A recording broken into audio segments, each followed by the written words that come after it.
The Lennox Foundation and Kalins Indoor Comfort showed their love today by donating heating and cooling equipment to local flood victims right here in Siouxland. Since 2009, the Lennox Foundation has contributed in 43 states by providing homeowners with items they simply cannot go without. And with the June floods, Kalins Indoor Comfort teamed up with Lennox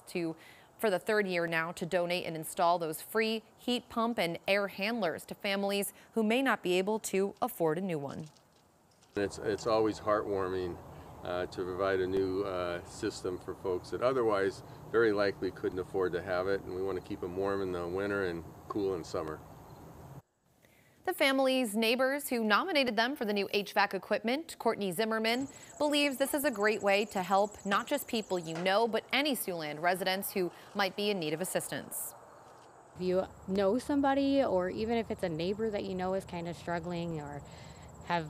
problems with their AC this year, keep them in mind so that way next year you can nominate them and get them the things that they need to have a house that is cool in the summer and warm in the winter. If you'd like more information or you want to submit a nomination to help someone that you know is in need, we have all of that information on our website right now at SiouxlandProud.com.